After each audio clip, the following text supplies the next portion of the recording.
back to study section 7 on SOS 201, Principles of Soil Science. We'll be talking about soil organisms. All the organisms living within soil are collectively termed soil life or soil biota. Soil organism is any organism inhabiting the soil during part or all of its life. Soil organisms range in size from microscopic cells that digest decayed organic material to small mammals that live primarily on other soil organisms. So they play an important role in maintaining fertility, structure, drainage, and aeration of soil. So at the end of this study section, you should be able to classify microorganisms that are present in the soil.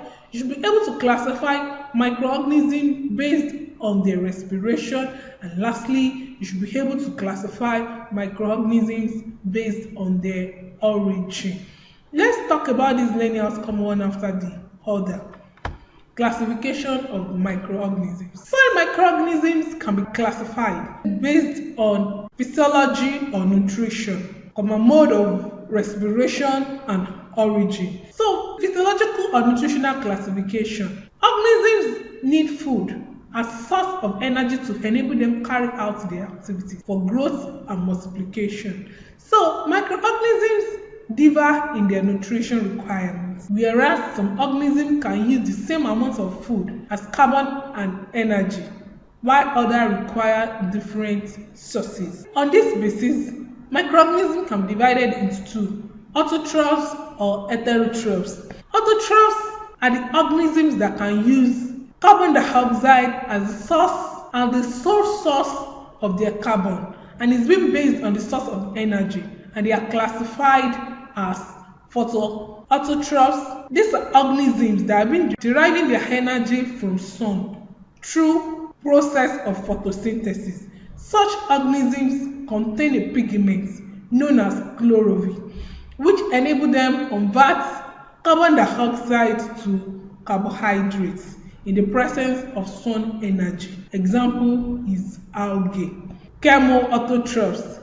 These are organisms which derive their energy from carrying out biochemical oxidation. These organisms release energy from the reactions, and the second one is autotrophs. These are organisms that have organic compounds as their carbon and energy source. They derive both carbon and energy from the same source, and most of the microorganisms belong to this class. In addition to carbon, other nutrients are nitrogen, phosphorus, potassium, sodium, magnesium, calcium, and iron, which they need to obtain from organic matters. Based on mode of respiration, soil organisms can also be classified as aerobies, anaerobies, and facultative anaerobies. Anaerobies, these organisms require free oxygen for their respiration.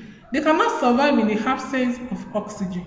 Most bacteria, all fungi, and actinomycetes fall into this class, anaerobies. These organisms can grow optimally only in the absence of molecular oxygen. This group incorporates many bacteria, e.g., Clostridium, facultative anaerobies. This organism can survive either in the presence or absence of oxygen.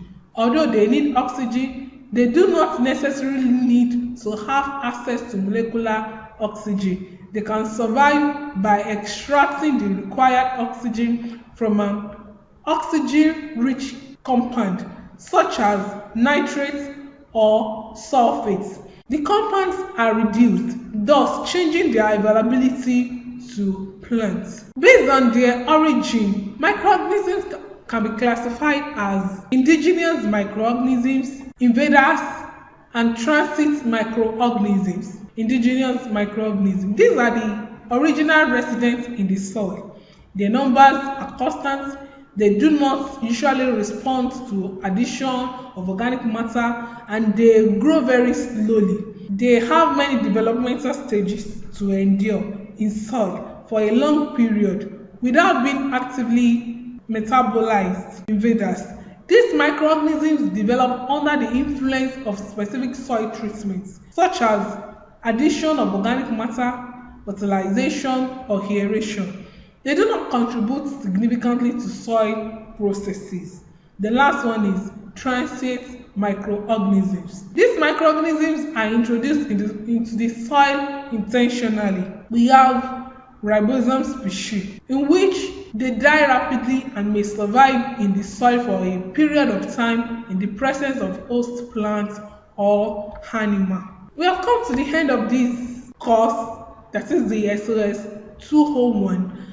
By now, I hope you've learned one or two things from what we have been discussing since.